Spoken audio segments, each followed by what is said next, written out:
Welcome to Hell on Earth. You are without a doubt the most pathetic thing I have ever seen. Strict discipline. Does this look like a gun to you, Barkley? It's a rifle. Next.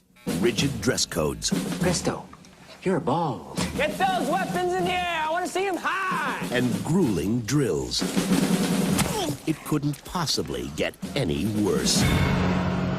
Wrong again, wimp.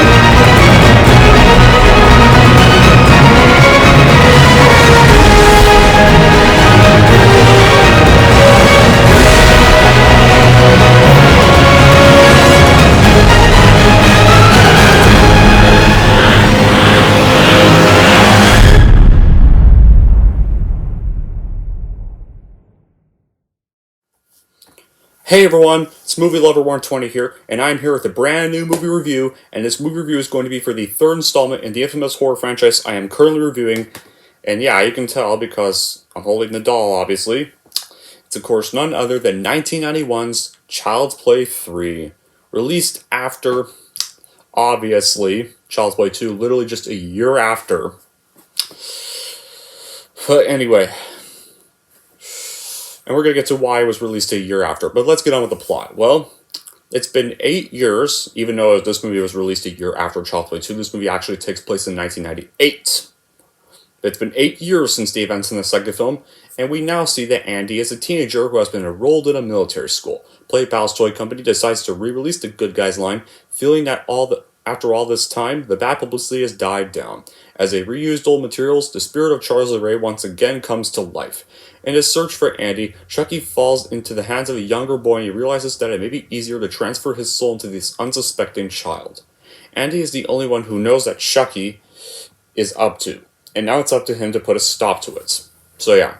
And why was this movie rushed? So, let's get on with the production to why this movie got rushed. Universal Studios saw a big franchise maker with Chucky, and they wanted Don Mancini to begin writing the third installment for the series before Child's Play 2 was even released, causing pressure for Tim to draft a storyline on such a tight schedule. The film was formally greenlit after the successful release of its predecessor, with a release date 9 months away.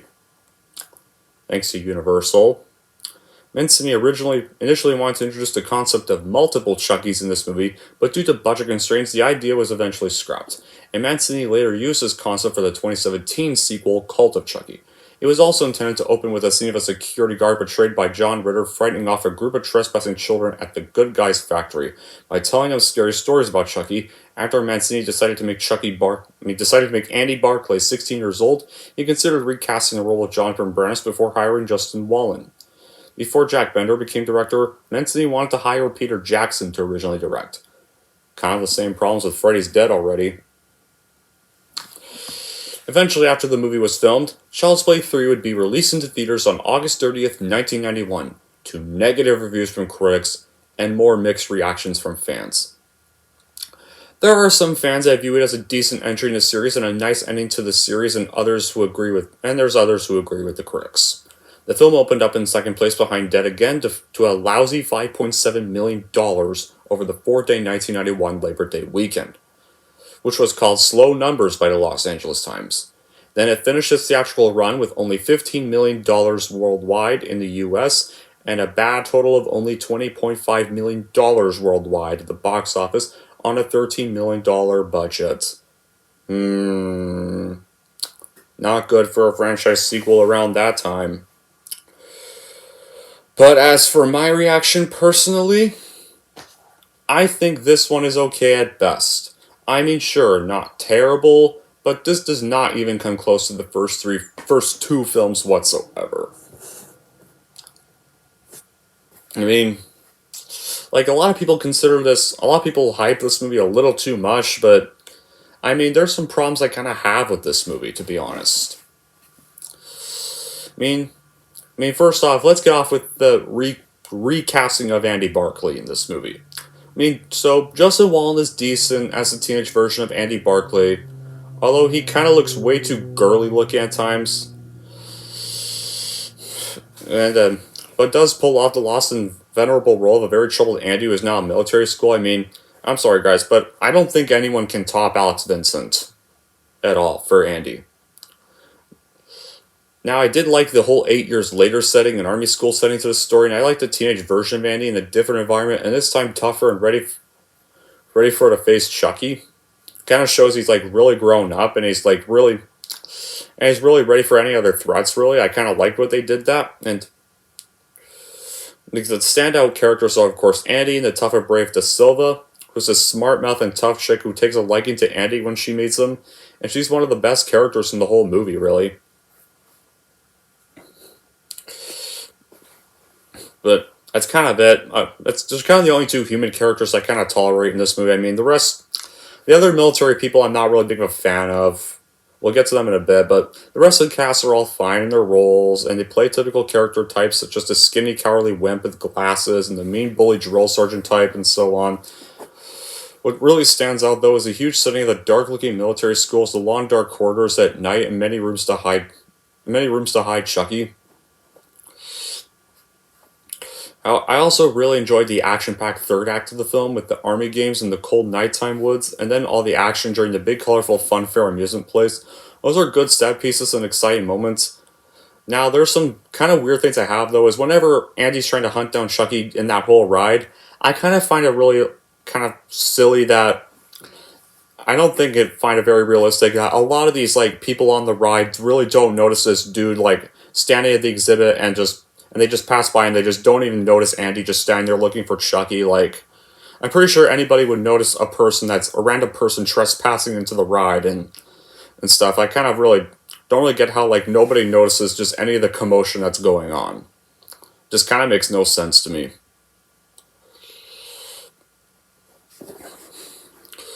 Now, once again, yeah, it's not the best Chucky film.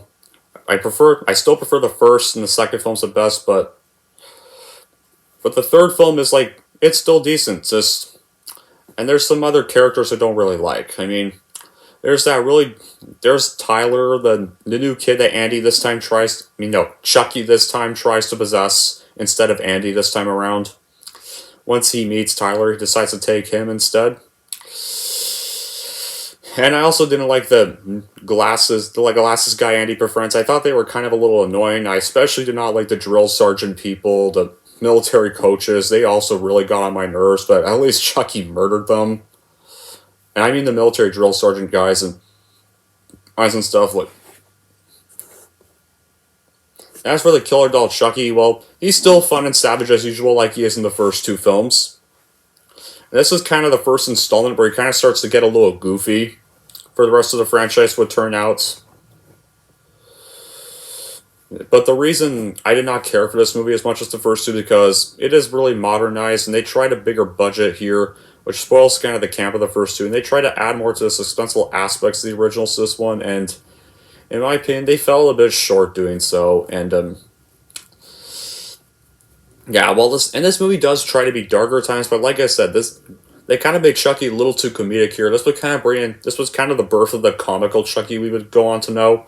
Kind of like how they took with the Elm Street franchise, so this was kind of the birth of the goofy Chucky we saw for the rest of the Don Mancini franchise. And despite trying to have a darker feel and some more gore, one of the sequel rules, you gotta have more gore. It just falls a little beneath the others somehow. And also, I also didn't really like what happened to Kyle from the second one. Why the hell was Kyle never mentioned? Much of the continuity is faithful to its predecessing stories, but the small things should be paid attention to as well. Pretty much, De Silva was pretty much Kyle's replacement, which was kind of annoying. I kind of wish they had some sort of mention of Kyle, but thankfully Kyle did come back and call it in the TV series, but still. The depiction of the military school in this isn't really as accurate as one would really think here. Yes, there are drills and loud commands spouted out from superior officers, but as a whole, the military setting doesn't really feel as intense as it should be portrayed. Because I think I've heard military school is a pretty intense place, so it doesn't really look all that intense in this movie. Nevertheless, and once again in this movie, Andy's the only character who once again believes Chucky still lives. And like I said, in the generic plot cliche, he's bullied by superiors and fellow soldiers. No surprise there. He's pretty much the outcast. It's the typical high school story we've seen again and again. And that's pretty generic for a horror movie. Because, like, Andy's an outcast. He's bullied by other people in school. And he meets a girl he likes, but the other bully guy likes. He has a friend who's also an outcast. Yeah, pretty. At first, like, it starts off as just this generic high school movie, except set in a military camp.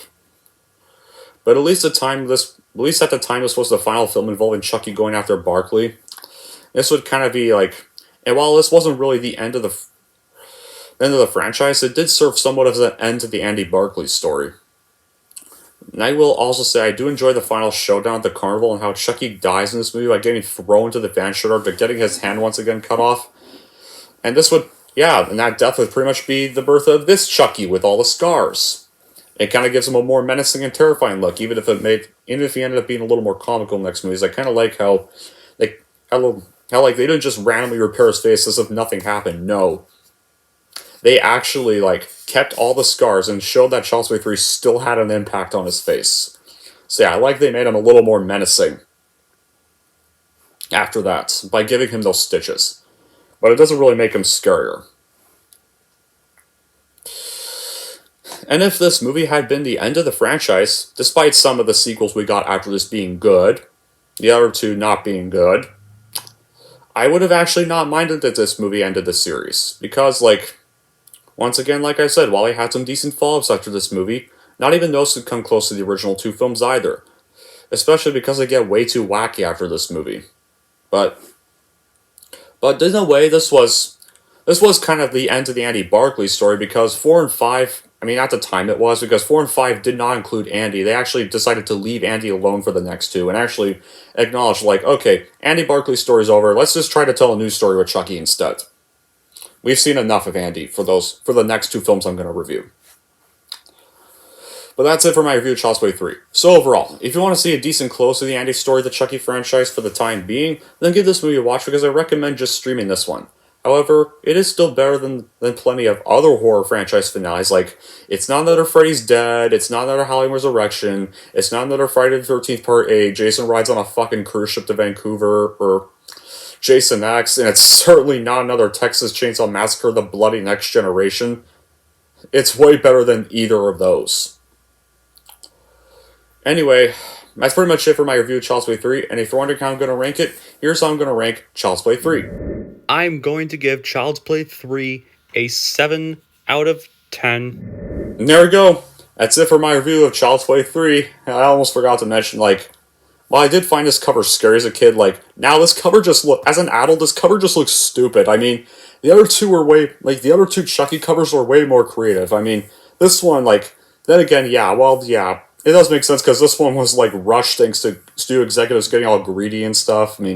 Since they couldn't really come up with a creative cover, but this cover it's still crap. It's literally just looks like those crappy kids movie cover. Re-release of those kids movie covers with just the characters' faces closed up. It just looks like all those crappy Bugs Life VHS covers. It just looks like those covers, because it's literally just Chucky's face. Yeah, but anyway, that's it for my review of Child's Play 3. Anyways, and that'll be it for this review. Thank you all for watching. If you like this, want to see more, don't forget to like, subscribe to Movie Lover 120. Oh, right. Sorry.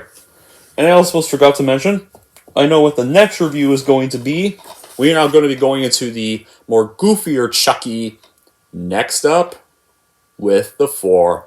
And this is also going to be a controversial review, because you probably are going to expect me to rip this movie apart, but I'm not going to in that review, so just a little heads up, guys. in case you wanted me to rip this movie apart. Since I know a lot of people hate this movie. But yeah, I've already said the outro. Thank you all for watching, and don't forget to like and subscribe.